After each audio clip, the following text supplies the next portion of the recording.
they couldn't get through.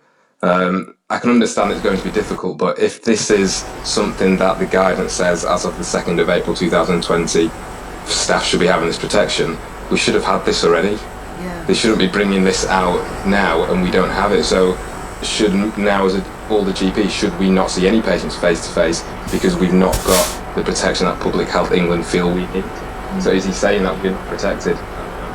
So all the frontline staff, unless we buy our own products, and I know GPs are crowdfunding to get things. I bought an army level gas mask today from a supplier in Preston, and these are things we're having to do. So it's all well and good saying, yes, we'll get them out, you call the hotline.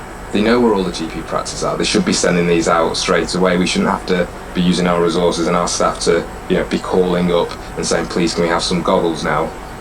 So it's all well and good, but it's a lot of political sound bites, and we're not really seeing the action.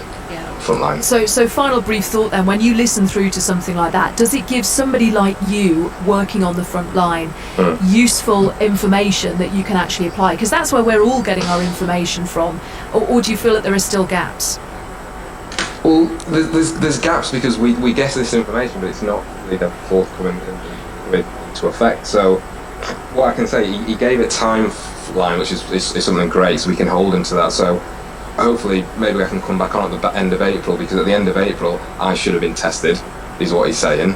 So I will see how that goes, the frontline staff. And they also mentioned about the families being tested, so if that does occur, great. But at the moment it sounds great. He'll have the headlines tomorrow that this is what's going to happen, but I'll be out seeing patients potentially tomorrow. I'll only have the protection because I've gone and bought it myself, but I know a lot of my colleagues won't have this protection. So until we get that, we're not safe. We could be in the statistics of the frontline staff who are getting the infection, and sadly some of us are going to die because we're not being protected. So until that happens, I don't think any of the GPs would really be happy with necessarily what we're hearing, because he can say anything. But he needs to can talk the talk, we need to walk the walk now.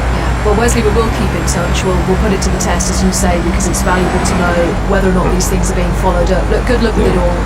It's a fantastic and vital job you're doing at the moment, and we're all incredibly grateful. And thanks for coming on the programme as well. Thanks a lot, Anna. I appreciate we'll keep in touch. Take care. Thank you. Dr. Wesley Tensell, who's a GP in Lee in Greater Manchester, who was listening through to that press conference, as were you, just giving his reaction to what he heard. It's useful to hear what people on the front line think. Hello. It's 10 to 7. Hello. Yes, now, can I just directly address my family, and possibly yours as well? Don't go anywhere at 7 o'clock, is all I'm saying, okay? Hang on in there. Does that include me? Yeah, you hang on in there, yeah, else I have a lot to do. Okay. Right, just before we end the programme, no, we don't. Gary Lineker, let's talk Gary Lineker, shall we? He said that he's going to donate today 2 months of his net salary to the Red Cross to help the battle against coronavirus. He made the announcement as Premier League players, of course, face growing calls to take pay cuts. Some clubs have furloughed non-playing staff while still at the moment paying their millionaire players. I had a chat with Gary earlier and I asked him first why he'd made the decision to make the donation. I was pondering about, what to do. Obviously so many people are losing their jobs, so many people are losing their salaries, so many people are taking pay cuts. So I thought should step up and do something. Taking a pay cut seemed kind of pointless. I'm carrying on my work, etc. Anyway, but I instead what I've done is take the net 2 months salary and donated it to the British Red Cross, who are doing some really good work on the front line. I was thinking about, obviously we're all talking about PPE, we're all talking about testing equipment, but having had conversations with people in the know, they said it's not really a question of money that will help it, it's just logistics, etc. So I wanted to focus on different areas of people who are the most vulnerable, and that's what the British Red Cross are doing, helping the over 70s, people that are socially isolated, homeless, refugees, people that haven't even got GPs. Obviously lots of victims of domestic violence at the moment, can't even afford to top up their phone. So there's lots of things that the Red Cross are doing, and so I just thought I'd put my money to some good use, and hopefully other people will follow suit.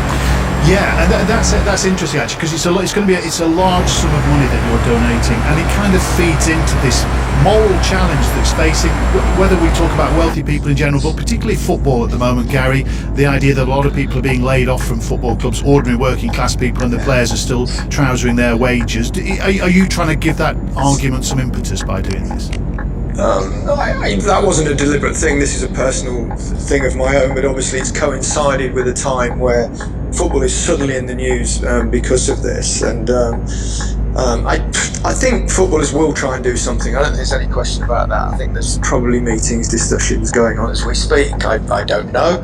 I've got no real insight, but my gut instinct is that certain players will step up, whether it's on an individual basis or via a team, and I think they'll do. I think in many ways the club's announcing what they've done and the way that they did it. I think threw the players under a PR bus in many ways, and the truth is that footballers generally do huge amounts for communities. They, even on their social media, they're trying to help raise awareness of the dreadful issues that are taking place at the moment, etc. So I'll be very surprised if they don't do something in some form over the next few weeks. We all know football's huge. It's big business. It's global. But economically, football is going to suffer, and the numbers will be huge. And football's not just about the big clubs, not just about the giants who will obviously survive, but what about all the clubs underneath them, in the lower tiers, etc. So, this is a big thing about football, but obviously football is so global, so important to so many people that footballers do tend to be an easy target for everyone to have a pop at. I hate whataboutery, but what about the CEOs of the big companies that earn fortunes? What about musicians? What about all sorts of different people? Well, on that, can I just go? You talked about the footballers being thrown under the PR bus, and if I can bring in Daniel Levy, the boss at Spurs, to this, because he was one of the first to announce that the ground staff, etc., were being laid off and the players were still being paid. Do you buy into the fact he did that to provoke this, or do you think he was just trying to save money? Because there are two schools of argument there. I've no idea. I've no idea what Daniel Levy was thinking. But that has thrown the players. He gets a massively huge salary himself, so I don't know whether he'll donate some of that. Who knows? Hopefully. So it's very easy to prejudge, but we don't know all the ins and outs at the moment. But it doesn't look very good for football clubs to put their workers on furloughs, etc. When the people that are running the clubs they're taking obviously their salary, but we don't know all the circumstances yet. It's very easy to be judgmental, but this still seems very early in this story, so we might be prematurely judging footballers for being greedy when they might well have been in talks and probably are in talks about doing something themselves. You're quite right. The danger is you have some kind of metaphorical Mexican standoff where everyone stood around pointing at everyone saying, what are you giving? What do you do? What do you do? Exactly. But I just, to use you as an example then, if you were a player now, would you unilaterally just come out and said, I'm doing this, or would you have gone into the huddle and waited and waited and waited? What would you have done, and what would you have said to your teammates? Caution. I don't know. I think the thing is about this, it's only really just come out now, hasn't it? The clubs have just recently announced what they're going to do. Spurs was either yesterday or the day before, I can't remember. So the players haven't had too much time to react. And if we follow what's happening elsewhere in Europe, for example, with coronavirus, in terms of the curve, the upward nature of it, we're a couple of weeks, as we all know, 2 or 3 weeks, whatever it is, behind Italy and then Spain. So we've only seen recently that players like all the players at Juventus are not getting paid at the moment. The Barcelona players have taken a 70% pay cut. So I suspect football in this country and the Premier League and the Premier League's footballers will sort of follow suit and follow the timelines of Italy and Spain, like we're doing in so many other areas. Very final question, Gary. There's a debate now about the future of football, and it will be changed after this, whatever happens. Do you think there'll be a reset, that transfers will be lower, wages might be lower as football comes to terms with what's happened?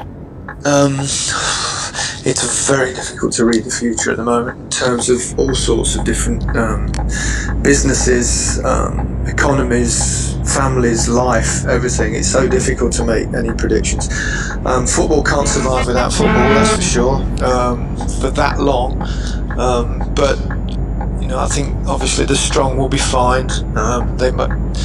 And I think the game needs to get together, and hopefully we'll get together to help others that are not as strong. But it's difficult to know how it will come back. Economically, it's going to be massive, the amount of losses in football, billions of pounds, obviously. As to the end of the season, whether they'll finish it, whether they'll start again, there's so many ifs and buts, and this situation obviously is so fluid. And it's also, whilst it's important to so many people's lives, actually lives lost and saved is the most important thing to think about at the moment.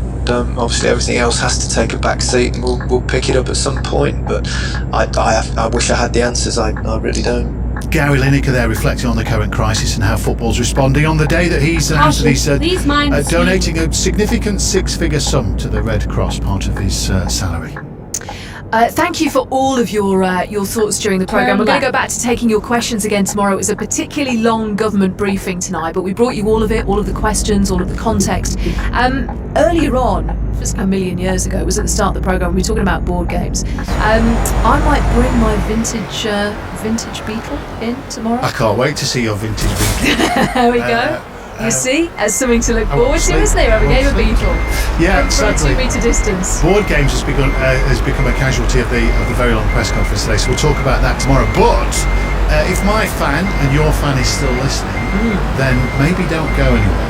Yeah. If that's all right. Yeah. At 7 o'clock. Because normally I know people go and put the cat. Tony and Anna have finished for the day. We're bereft. What are we going to do? Might have a quick week, but dry your eyes, just hang around, and the news is on the way. And Adrian Childs is here later with Question Time Extra Time. You can hear all What's the happening in Question between? Time. Well, I don't know. You might have to wait and see. Thankfully we're not playing Beetle. That's tomorrow. That's for tomorrow.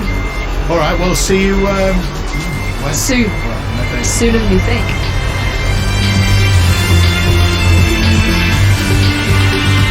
On digital, BBC Sounds, smart speaker and online. This is BBC Radio 5 Live. BBC News at 7 o'clock. This is Nikki Cardwell. The government's announced plans to achieve a significant increase in coronavirus testing after days of criticism of its strategy. The Health Secretary Matt Hancock says the goal is to reach 100,000 tests per day by the end of the month. The previous goal had been 10,000. In the past 24 hours, a further 569 patients with the virus have died in the UK, bringing the total number of deaths in hospitals to nearly 3,000. Asked when the spread of the virus would slow, Mr Hancock said there was evidence that the rate of infection was not accelerating as fast as expected. The National Medical Director of NHS England, Professor Stephen Powis, says that's good news. The public is complying with the measures that the government have laid out to reduce social contact. We do see early academic evidence that the transmission rate in the community may have fallen below 1. And that's important because if it's the case that we're no longer passing the virus on to multiple people, then that is additional evidence that infections are going to reduce. British Airways will introduce its own modified version of the government's job retention scheme. The Unite Union says workers will be furloughed on 80% pay because of the coronavirus crisis. In Sunderland, Nissan has announced that the suspension of its vehicle production will now continue throughout April. 2 people have appeared in court on Teesside charged with assault by using the threat of coronavirus. In separate incidents, the man and woman are accused of either coughing or spitting at people. Fiona Trott reports. 26-year-old John Gray, who's from Hartlepool, is charged with 2 counts of assaulting a police officer by spitting at him to infect him with COVID-19. He's also charged with burglary and criminal damage and is due to appear at Crown Court later this month. In a separate case, 39-year-old Leanne Stapleton, who's from Stockton, is accused of coughing at a security guard and claiming she had the coronavirus after he stopped her for shoplifting. Today, her lawyer said she categorically denied the assault charge. She's due to appear in court again in May. Paramedic says he was given a round of applause and then had his shopping paid for after he'd finished a night shift. David Tillier had joined the back of the queue to head into a supermarket in the seaside town of Cromer in Norfolk, but people in the queue all offered to let him in front of them. He says he was humbled and emotional by the reaction he got. I must admit I was a little bit embarrassed at the time. I probably went bright red, but also it was really heartwarming to know that people out there do really respect what we do and are really grateful for everyone on the front line of the NHS for what we're doing at the moment. Eddie Large, half of the double act Little and Large, has died at the age of 78. His family said he'd contracted coronavirus in hospital while being treated for heart failure. And the weather, cold in parts of the north tonight with wintry showers for Scotland, cloudy and milder elsewhere. BBC News, it's 7:03. Available now on BBC Sounds. Ellis James and John Robbins. I found out just how little Lizzie knows about, well, it's not really contemporary film, but I would say popular culture. I asked her earlier on, I said, well, you've seen Karate Kid, haven't you? She said, no. I was like, what? You haven't seen any of the 3 Karate Kid films? And she went, oh no, but I know the famous bit, clocks on, clocks off. Ellis James and John Robbins. Available on the BBC Sounds app. Guess what? We're still here. BBC Radio 5 Live. Drive the extra mile. See how excited I sounded there. The fact that we haven't gone home yet. Hello. Welcome to the Extra Mile. Tony and Anna with you till 8 o'clock this evening. We're going to dedicate this hour every Thursday to the people who've been really lifting our spirits and making us smile through tough times. Yes, it's going to be an upbeat hour. There are plenty of contenders this week. One moment, madam. Sir, the March 2020 vintage. Would you care to try it before I call? Yes, clocking in at 2.5 million views on Twitter. The dad in the tuxedo who served up a dinner party for his 2 kids, including, as you heard there, a special semi-skimmed milk tasting. Also,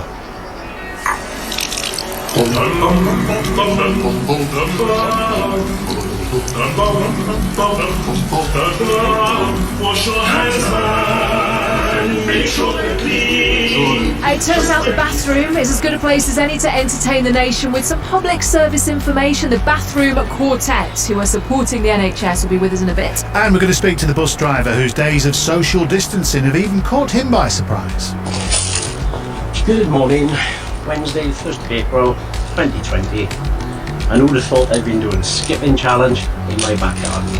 So there is loads of good stuff to come in the next hour. And if you want to give a special mention to somebody who's made you smile during the coronavirus lockdown, you can get in touch. The number you need to text us is 85058.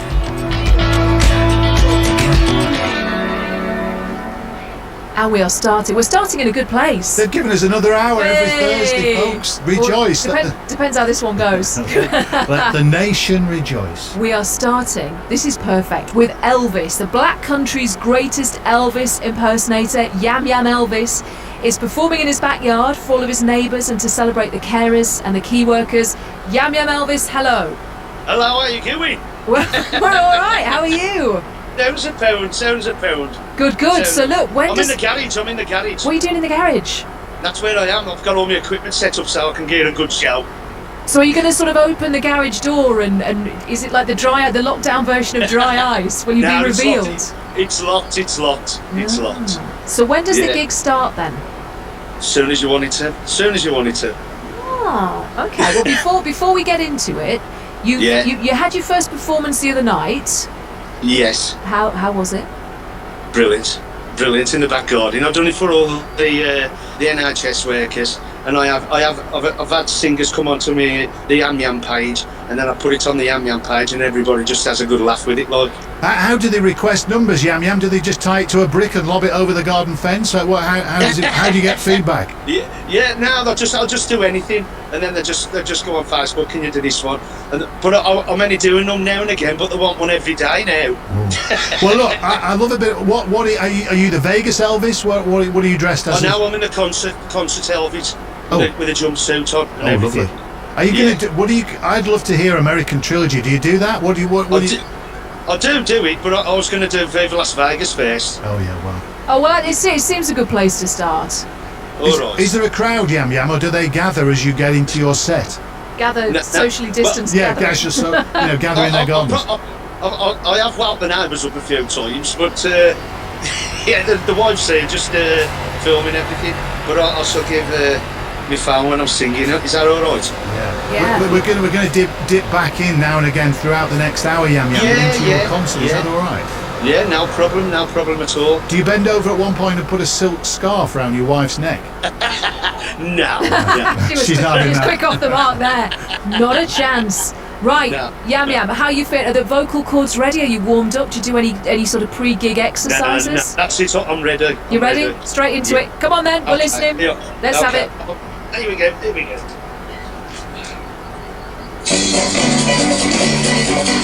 Yeah. Here we go, baby. Right up my city, gonna set my soul on fire. Got a whole lot of money that's ready to burn, so get those stairs up higher. There's some big women way out there. They're all little devil. All together now. And I'm just a devil in my spells. People in Las Vegas. People in Las Vegas. There we go. I tell you what, you were very DJ Silly Boy the way you jumped in before the chorus there. Lovely. Well, I tell you what we're going to do. That's Yam Yam Elvis. He's performing. He's going to be performing through this hour. So every now and then we'll just check in with him. Yeah. We'll just sort of have a listen. See what he's up to. We know there's a lot of grimness around, so we've been given this extra hour. We thought every Thursday we're just going to try and smile through it, because that's what we have to do, don't we? We all have to join hands and get through it with a sense of humour at some point. Wendy in Norwood says, "Whoop whoop, you two are on till 8." Someone else says, "Can't you have gone on to Zoom with your fan?" And someone else, I don't know whether they're living in the current times that we are, someone says, "Where's the sport?" Well, that's a very good question. Short of Anna playing Beetle Drive, we can't offer you much tonight, mate. Oh yeah, we could kind of replace the Premier League live commentary. Yeah, there isn't a lot. Get John Murray in isn't to commentate on our Beetle game tomorrow. That much sport at the moment. No. Just to bring you some breaking news. Now, you're not missing anything, don't worry. Keith Thomas has been making us smile. Keith's a bus driver in Llanelli, in South Wales. Keith, hello. Hey. How are you, Keith? What have you been doing lately to keep yourself occupied? I'm absolutely fantastic, but how do you follow Yam Yam Elvis? Well, many a person said that's why he's always on his own on the bill, Keith. No one will support him for that reason. Well, I have been doing quite a bit of dad dancing, actually. Yeah, I saw a video. So go on. What's the theme? There's no theme whatsoever. Whatever tune I pick, I just dance to it. Okay. Well, look, we won't be able to see it, but here's the latest video that you posted this afternoon of you dancing in the kitchen.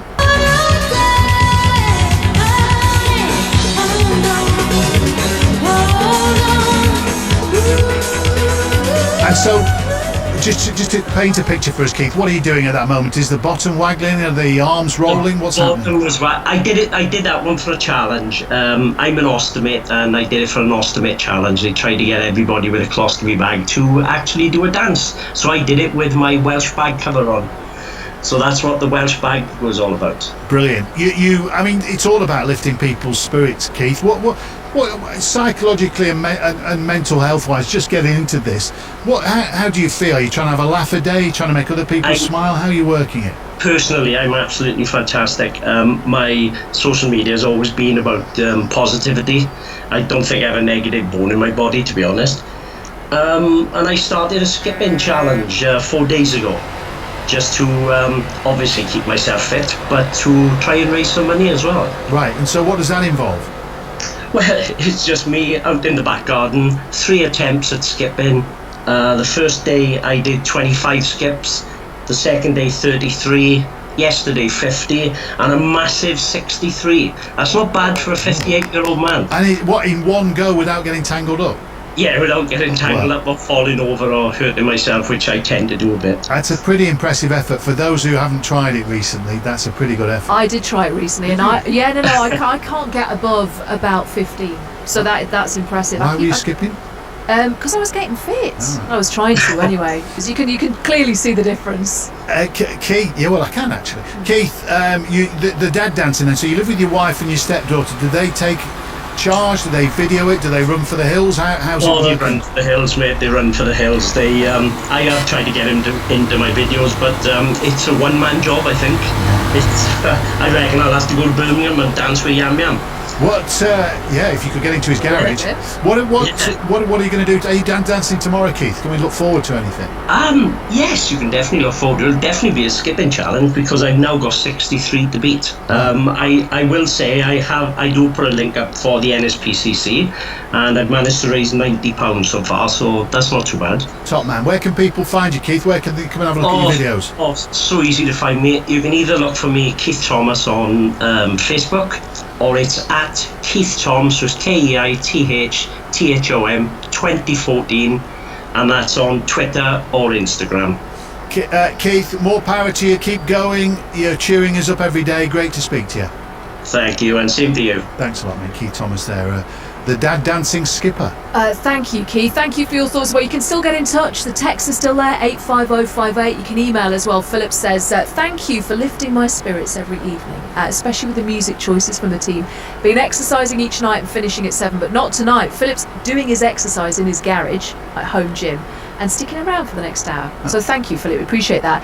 Look, there's no sport tonight. Adrian Charles is here at 8 o'clock, so he'll bring you question time, extra time as always. So we're sort of filling the gap with just the people who are keeping us cheerful, people who are doing things to lift our spirits and try and make us smile at what is a difficult time. So if you want to nominate somebody, if you want to tell us a story, you can get in touch in all the usual ways, and we'll try and squeeze you on before 8. Just to prove we're live, it's 7:13.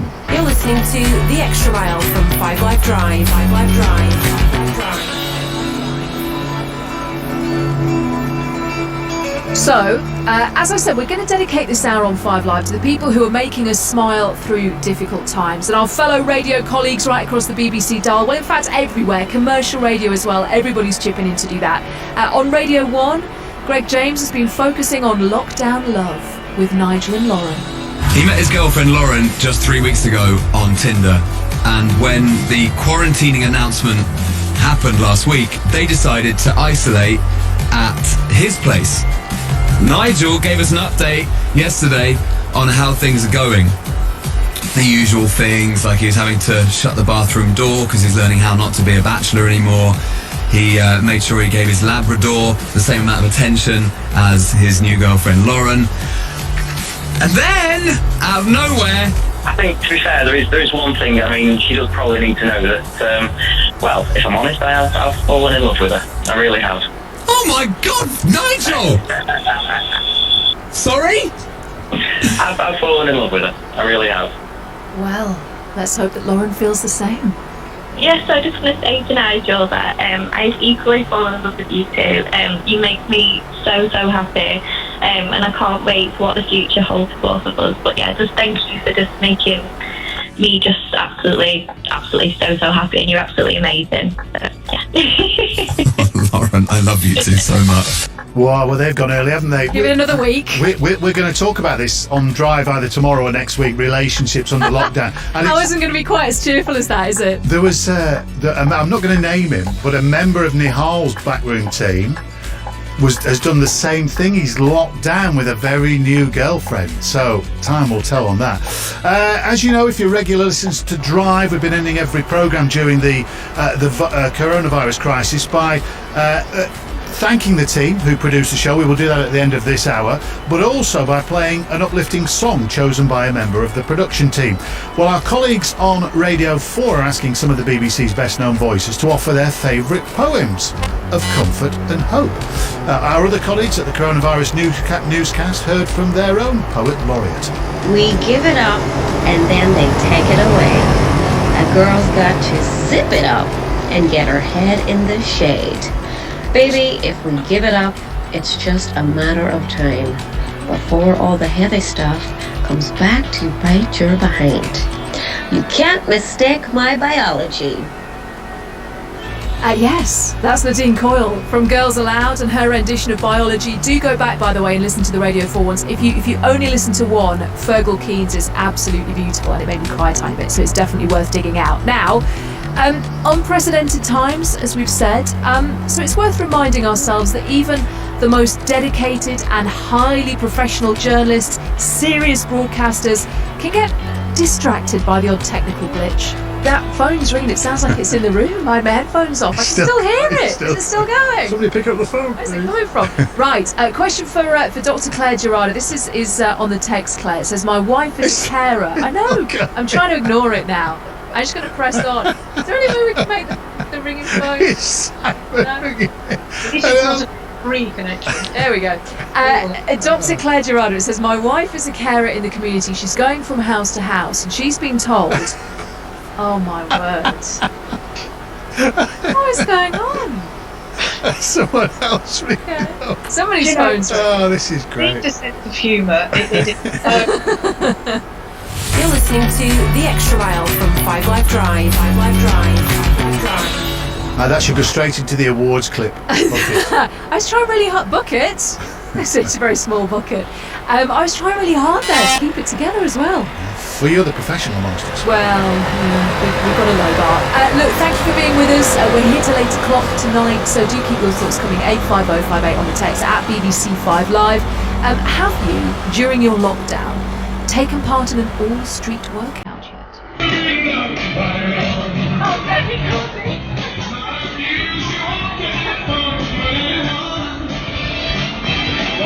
There's a good chance you've seen this online because it's been viewed 6.3 million times on Twitter. Everybody in the street, they're socially distanced, it's all fine, and they're all dancing. Everybody's up for it. Let's talk to Janet Woodcock, who's been doing dance fitness in the street. Hello, Janet. Hello. Hi. It's good to talk to you. I mean, the fact that everybody's out and getting involved.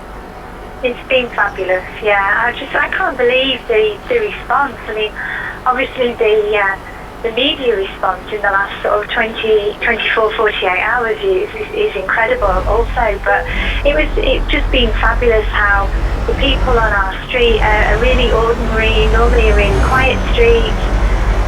People have come out, embraced it, not minded about making a fool of themselves, young and old, everybody's joining in and just having fun and connecting with one another. So are you the one at the start then, the one who the camera keeps coming back to and you're doing it? Yeah, it's me who kind of, picks the music and leads some kind of dancing, if you can call it dancing, jigging about, whatever it is, in the middle, yeah. And you do it happens every day? Is it weekends included?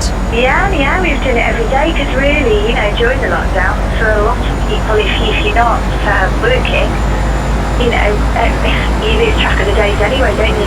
Every day is the same. So people, whoever's around, in fact, there's more people come out on the weekends because obviously some people are working from home and they're on conference calls, goodness knows what, they have their excuses for not joining in.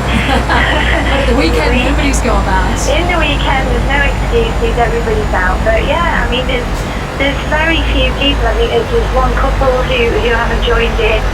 And you know what, this morning my doorbell went and I went to the door to be there to go right back, but there was a bunch of flowers on the mats and they just said, do you know what, I just want you to know that we're behind you all the way. It's not our thing to be sort of out at the front.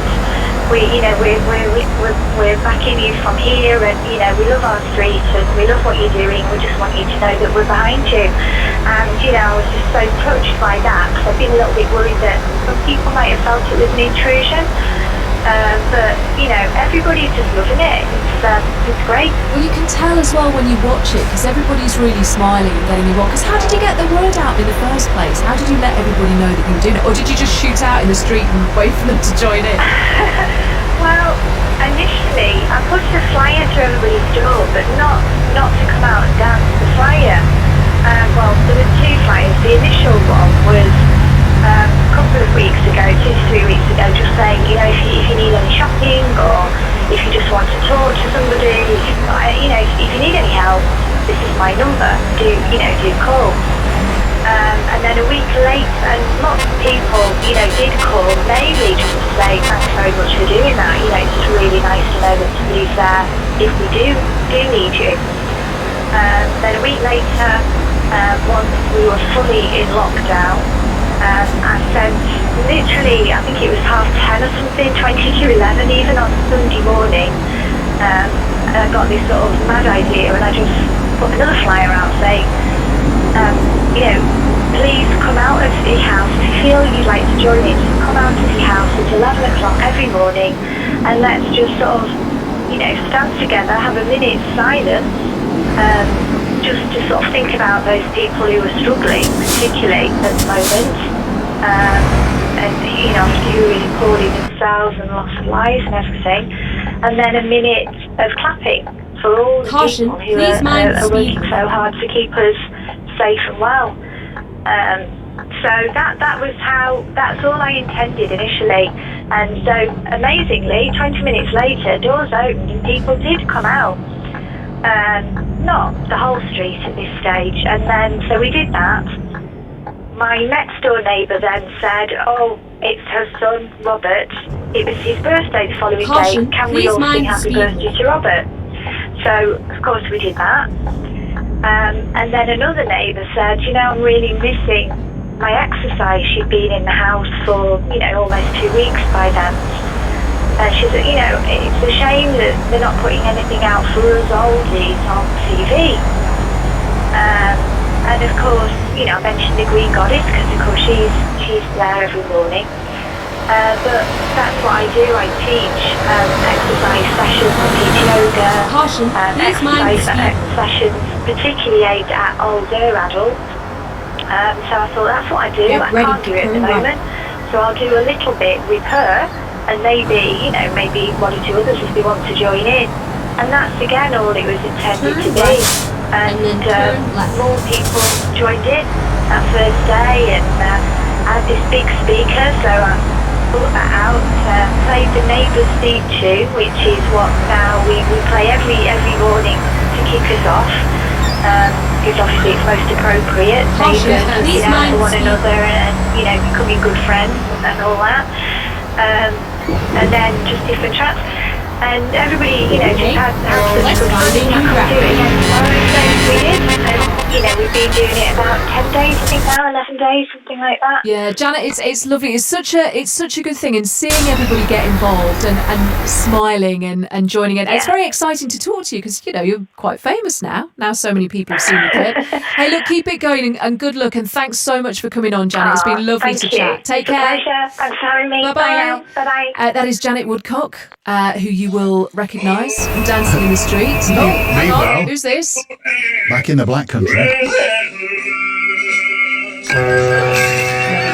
Elvis. It's Yam Yam Elvis. Oh,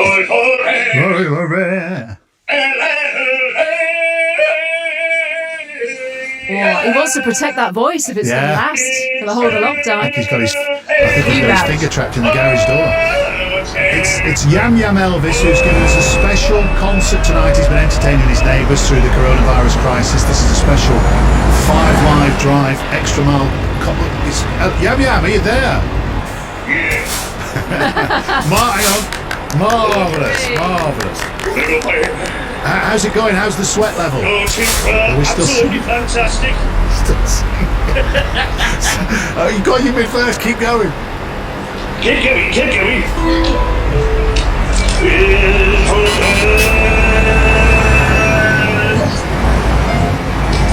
This American trilogy.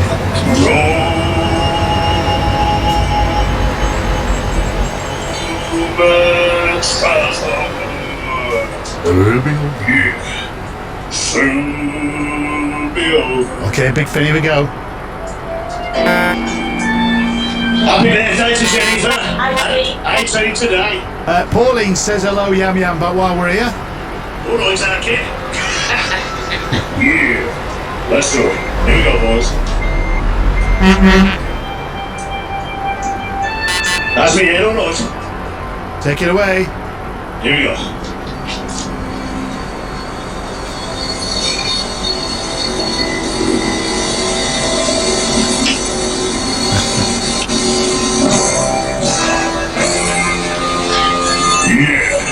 You tell me this doesn't beat Crew Alexander versus Scunthorpe. Well, you tell me. You Try telling me that. Right, we'll get back to Yam Yam. very shortly. Yeah, he's hanging in there. He's doing his full gig. We're dipping in at appropriate intervals. Where should we go next? Let's go to Lymm in the northwest of England, because at 8 o'clock tonight there's going to be another show of appreciation for NHS workers. Everybody clapping again across the UK. Mike Nunn owns Illuminate Events in Lymm. Mike, I'm guessing you're going to be clapping, but what else are you going to be doing? Hi there, guys. Yeah, so we're down on a secret location in Lymm, and we've set up a light show which hopefully will be visible from the local area. The clouds sort of cover needs to come down a bit, but for once we don't want good weather. But we've got a bit of a light show going on, which is for us to show appreciation to all the key workers on the front line. Oh, beautiful. When you say a bit of a light show, you don't need to give away the big reveal or anything, but what kind of thing can we expect? There's going to be beams of light shining into the air, so on the ground it's looking fabulous already, so we just need the lights to start going up a bit, and then hopefully local residents will be able to see some movement of beams of light shining around in the sky. So this is you presumably, because this is what you do for a living, so you thought you could use it to actually ramp up. I don't want to say ramp up, see how that's just popped into my head. I've been hearing too much of that lately. You wanted to amplify what everybody was doing at 8 o'clock and do it in a way that you can help with, Absolutely. So all the key workers are working so hard to fight this virus. We just thought we'd do something a bit visual. So instead of the clapping, we want to do something a bit visual so people can see and people can, sort of show that we all are thinking of all the hard work that's going into this. It sounds lovely. So when will you, can you sort of get a view from nearby, or do you personally need to sort of walk away from it to be able to see it in all its glory? No, we've got a great view as we are sat here right now, so we are uploading onto Instagram and Facebook at that Illuminate event, so if anyone does want to see what we're doing, put some videos and some pictures up there already, and then hopefully when the darkness does come, they'll be able to see this from the sky with all the beams of light shining around. Lovely. And where can we find it, Mike? It's at Illuminate Events on the Instagram and Facebook page. Lovely. Mike, great to talk to you. Good luck with it. All right, brilliant. Thank you so much. Take care. Bye-bye. You're listening to The Extra Mile from 5 Live Drive. 5 Live Drive. Very clever, that drive, the extra mile, you see. They've given us an extra hour every Thursday. So no sport tonight, but there is no sport. So you can't be, your level of disappointment has to be kind of calibrated to that. There is no sport. So the fact there is no sport, we're here. Instead of what we're determined to do, because of course we bring you the news every day of the week and all the doom and gloom around coronavirus. We're just going to bring you unadulterated cheerfulness in this hour every week. We're going to celebrate those in the UK already today. We've had Elvis performing in his garage, Keith the bus driver who's doing a skipping challenge around his house while trying to avoid getting a hernia, and Janet who's gone viral for leaving her entire street in dancing every night. Still to come, we've got the Bathroom Quartet who are supporting the NHS. We'll be back in the Black Country with Yam Yam Elvis, if he's still got a voice. Kevin in Leicester, you can still text us 85058 at BBC 5 Live. Kevin in Leicester says, an extra hour of U2 is a bonus that keeps me sane. I can't believe it. Well, neither can we. That was very sweet, Kevin. Thank you. Frank. Also, Please don't go mind anywhere in the next mistake. half hour because we're Let's going to find bring a you new a live performance from an X Factor star. But When who possible, and make what? a U-turn. Wait and see. Yeah, okay, that's still to come. Well, Ben Moore is one of our own. He's a BBC journalist. He lives in Sussex, and he and his family were Finding going, a in his new own route. words, nuts in isolation. So, and I can't believe I actually watched this on social media over the weekend. He threw a dinner party for his children, including excellent table service and a refreshing ice-cold milk served in the style of a vintage wine. You put nose on it. Connoisseur, I see, sir. Shall I force? Yes, please. Force, that's good, sir. Nice to meet a man with a taste for fine milk, sir. How may I help you, Dick? Ah, yes, of course. Chicken can be difficult to eat at the best of times. You see, I am a practiced hand at this knife and fork malarkey. There we are, Ben joins us now. Hi, Ben.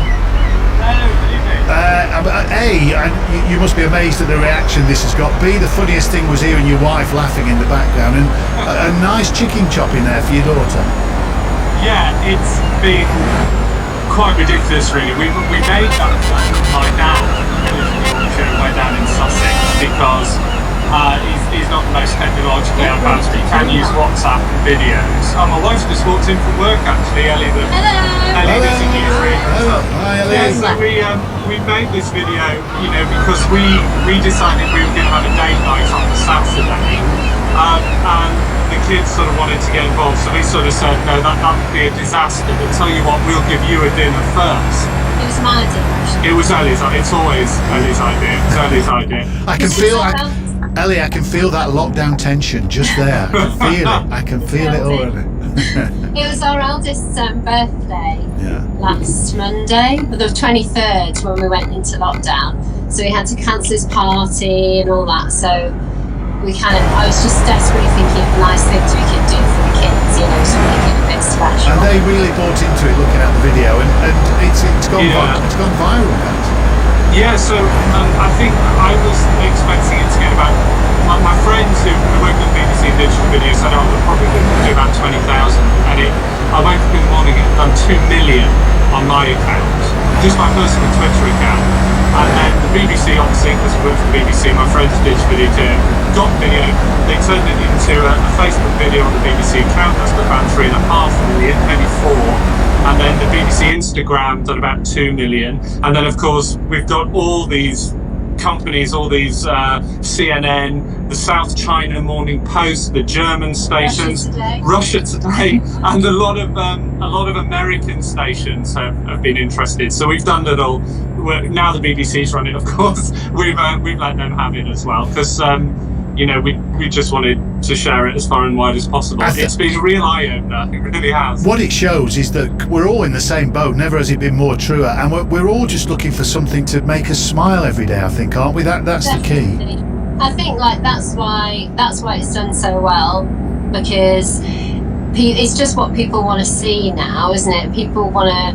We've had so much bad news, it's so horrible out there, and the news every day is just so depressing. So when people see little quirky fun things you're doing at home, particularly with kids and trying to cheer the kids up, I think people just really want to see that. And we've had so many lovely comments from people all over the world. No trolls. I thought, we've got our kids in this video, so we were a bit twitchy about it. Not a single troll. Nobody has said, anything nasty. Every single person. Except that a few people said you should pour from the right. I should pour from the right. Well, and I really made a mess up of that. Trying to be the posh guy in my tuxedo. I was reaching right across my eldest. And also, if you and some people have been outraged, and quite rightly too. I think. Well, if you were chopping my food, I wouldn't want you talking to me. I don't like that kind of contact with the staff. So that's the other comment I made. Look, this will drive more people to have a look. Just as we're not a million miles from the watershed, so I can ask this final question. What about the sequel? How did date night go? Was that any good? The evening got more comedy because we then sat down to have our meal, and the kids insisted on serving us with mixed success. And then just as we were starting to relax and enjoy ourselves, there was a massive power cut across the whole area, so we were all plunged into darkness. So it's a disaster, mate. Some people might have seen that as an advantage, but there you go. Kids are still up. Say no more. Say no more. Listen, thank you for bringing some light into our lives over the last few days, guys. Thank you. Cheers, Ben. Thank you, Ellie. Have a look at that video if you will. Can I just say as well, if you find it's on social media, I saw a really funny one the other day, I forgot to mention it. So it's basically a guy, I think they're Irish, I don't know, you might have seen it, but he's going, well everybody, and you can see out of a plane window, and he's going, we just managed to get one of the last few flights out of Cork, we're off to Spain. I know where this is going. And the plane took off, and he's going, we'll see you all later, we're leaving you all behind. And it was great, and then he pulled away, and his wife was holding a Lenore bottle, which was the porthole, the cabin window. There was a video on the telly, and he was using the hairdryer as the aeroplane engine. Very clever. It was very impressive. And this is it. People have got a lot of time on their hands to think about these things. I was impressed, by the way, that children sitting there, beautiful table manners, as I tried to sort of force a sandwich down a 6-year-old earlier. So, we do our best at the moment, don't we? Keep your thoughts coming. 85058 if you want to text us now. Treat for you now. Singer, actress, West End star. You will have heard her voice for the first time on The X Factor a few years ago. Welcome to 5 Live, Diana Vickers. Hello. We're very well. I'm quite thrilled to talk to you because I was watching, as says the production team, I was watching your Dua Lipa cover. yesterday, which was excellent. They said, "Oh, she's going to perform," and I said, "Oh, fantastic." Oh, I'm not sure we can get away with the rewritten Dua Lipa cover. Oh, I know that one was a little bit naughty. That one, wasn't it? Oh, by the way, my co-writer here is Kiara Hunter. Is with us as well. Hello, Kiara. Hello. You've co-written the songs. You're going to play the piano as well, aren't you, Kiara? Oh, yeah, fantastic. I'll be a very bad lady. You're very good. You're very good. So where did this come from? Because you've done a few now, haven't you?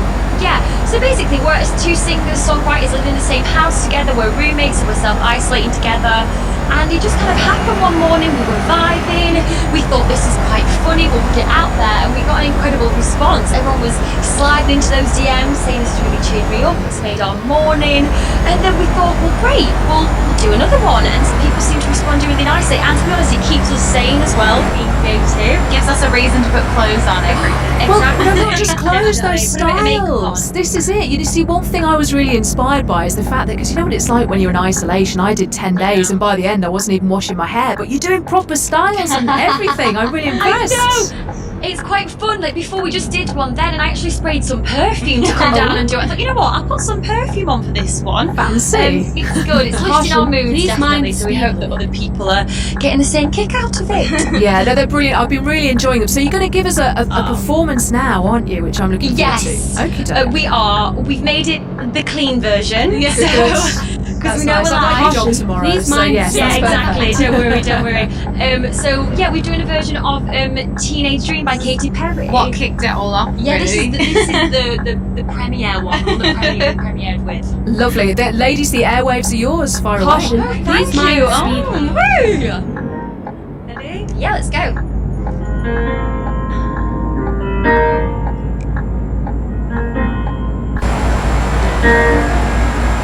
Day 2 on lockdown, we find ourselves quarantined. We love that poorly because we've kept our hands clean. We're feeling healthy, but we're worried about the queen.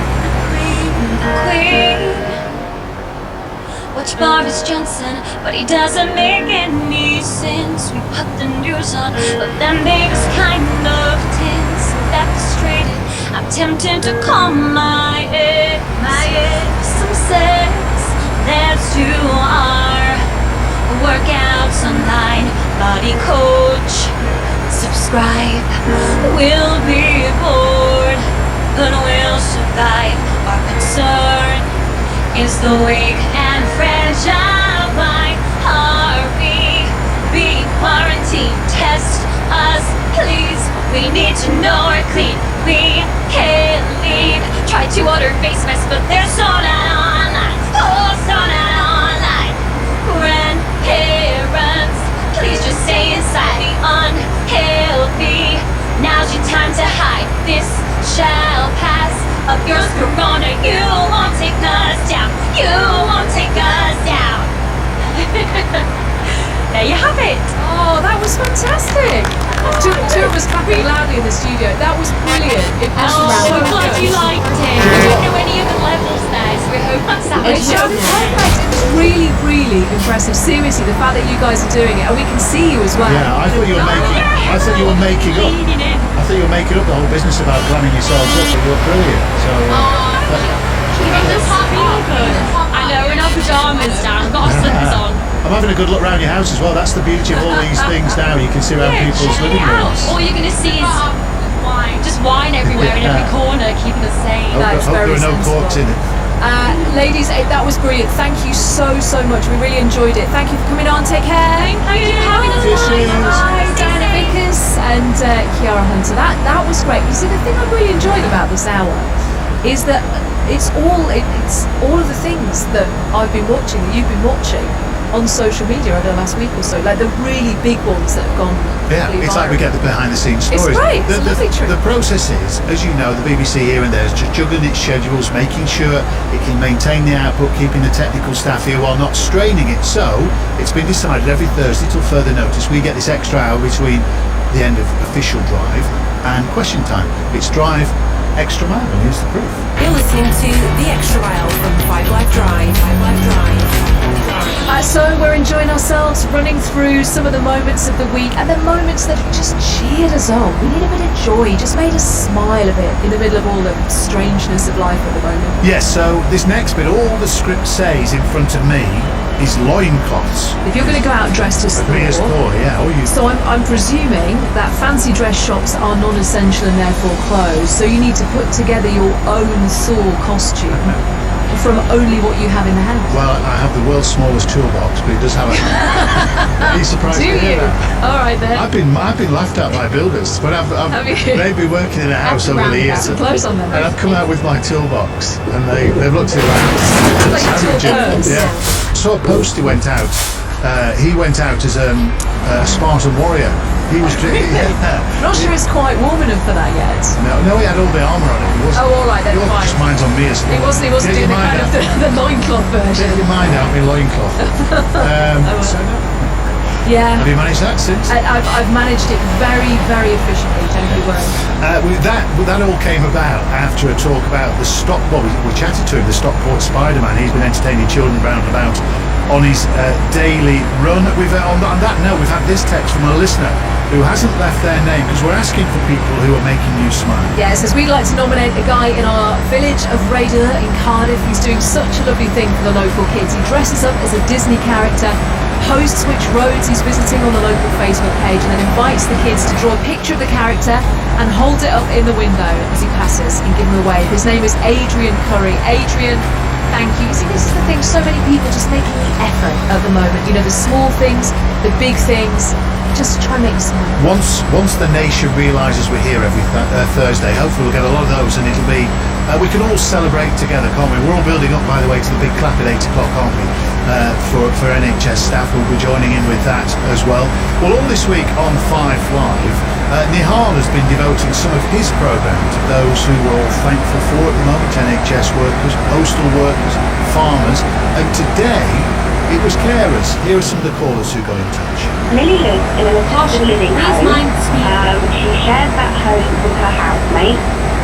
They all have a different level of need, each and every one of them. Lily will tell you who her housemates are. Lily has a very famous fiance, Daniel Wakeford. Lily and Daniel met on The Undateables, and many of your listeners hopefully will have seen the amazing proposal Daniel did on Brighton Seafront at the bandstand.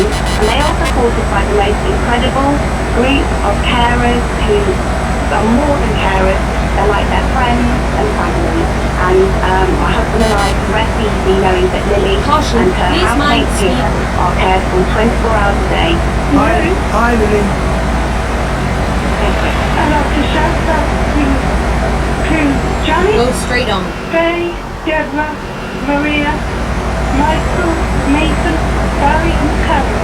Yeah, well done, Lily. I'd like to say a massive thank you to all the carers and in fact the whole team at Birchmere Mews Residential Care Home. It cares for elderly people mainly, but residents who've all got dementia. Debbie, how much peace does it give you knowing that your parents are on top of those brilliant people? I can't even put it into words. It's changed my life since I've been in there. Because I was caring for them a lot at home for about 4 years until they went in 12 months ago. And it's just so much peace of mind, particularly now. It makes such a difference to me, knowing how well they are being looked after, and they're all so kind and caring and so sensitive to the needs of all of the residents. My wife, Marie, is just the most wonderful person I can ever imagine sharing a life with. I have MS, have had for about 40 years, and I use a wheelchair. I can just use my left hand and nothing else. Mary manages to work full-time and support me with all my physical needs. Caution, please mind speed. But you know that, no, that's not the half of it, I think. There are days when I get up and I just don't know if I can do this anymore. And it's Mary who's the one who has to put me back together again and tell me and help me see how wonderful life is and how we can just keep going. And her ability to do that is just stunning. Brilliant stuff there. Call us to Nihal's show today as he thanked and discussed the work of carers. I say essential, I think, in amongst all the news that we have to bring you, and inevitably some of it's very sad. We've got to look for the uplifting things in life, as we're all still in the same boat. We're all stuck at home. We do like to smile, and as we are going to do at 8 o'clock, we like to pay tribute. Yeah, Ruth tweets to say, such a mood lifter, 5 Live. Thank you. This one says, big shout out to Felixstowe Dock. They're going to be sounding all of their horns on boats and vehicles tonight at 8 in support of the NHS. My wife Helen says this one. This isn't Helen. Doing a great job finding creative. No, so I keep it going. Creative stuff to do with kids during the lockdown. This text in it says loincloths, on the subject of loincloths. Sorry to bring your mind back to them. Loincloths, Tony, are generally okay. It's just when someone's in them become a bit of an issue. Big Dave in Wednesbury. He's not in a loincloth, is he? Well, he might be. Depends how chilly it is out there. Big Dave in Wednesbury says everybody loves Yam Yam Elvis in the Black Country. This is he. Let's turn him up for a minute.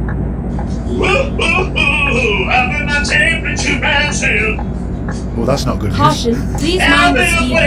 I must be a hundred for no news. And nothing can kill me. Yam Yam. Yam Yam. Oh, he's too into it now. He's not listening. Call him Elvis. He's in character. Oh, Elvis. He was responding to conversation earlier.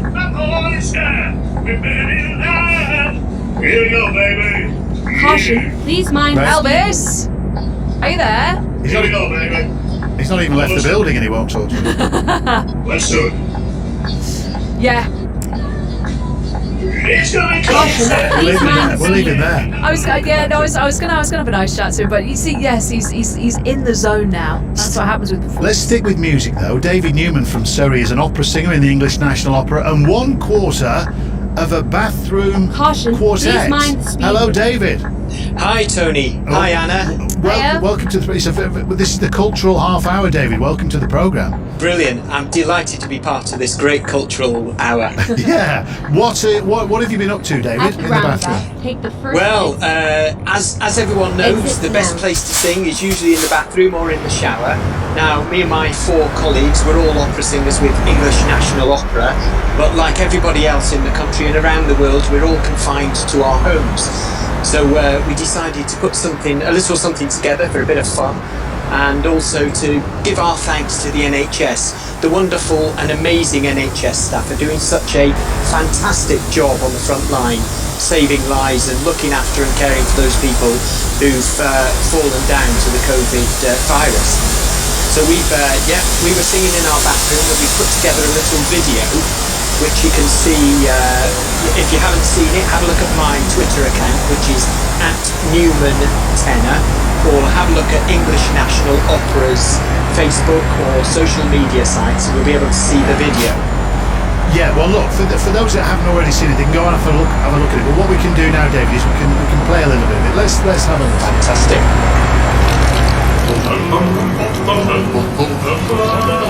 Keep right, and then turn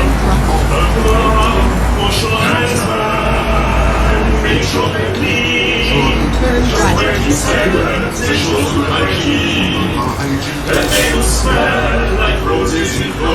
left. Here we are.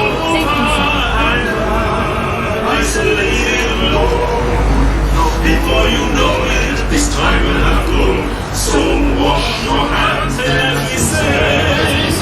Coronavirus will stay away. Just 20 seconds. We will stop them all the time. Wash your hands. Wash your hands. Oh, fabulous. Now, what are the logistics? Are you all in the same bathroom? No, we're not, Tony. It was the logistics were a nightmare because we're all scattered around various parts of the southeast, because we all work at English National Opera, which is based just off Trafalgar Square at the London Coliseum. But we were all at home in our own bathrooms, so we were singing along to a click track that our assistant chorus master had put together for us, and we were putting in our own lines. So it felt very odd singing on our own, and we sent all our clips to our assistant chorus master, Harry Sever, and he put them all together in this little quartet montage. Brilliant. And it wasn't until he sent the montage back to us that we had any idea how it all was going to pan out. Yeah, and the result, as we just heard, is fantastic. So, is there going to be an encore, David? Is there anything else in the pipe works? We're hoping to nice one, Tony. Yes, we're hoping to put some more pieces together. The four of us sing together regularly as a barbershop quartet. So we're going to adapt some of our barbershop quartets, put some hopefully witty, humorous lyrics together, and put them online as well to cheer us all up and to cheer our NHS. Yeah, and David, even amateur musicians know the bathroom helps with the old atmospherics, doesn't it? Oh, it certainly does. Yeah. Where were you? Were you in the bath? Were you in the shower? Where were you? Actually, Tony, I was sat on the toilet. Oh, right, okay. If your listeners have a look at the video, they'll see us all in our various bathrooms and whatnot. Whatever motivation you need, David. And without giving too much away, because we're opera singers, we're wearing a dicky bow, but not too much else. So have a look. Oh. Right. Not even a loincloth. Well. Right. Have a look, you'll see. You've stunned us both. That's what you call a tease. Anna can't speak, but she's on her phone already. What's the website? Well, look,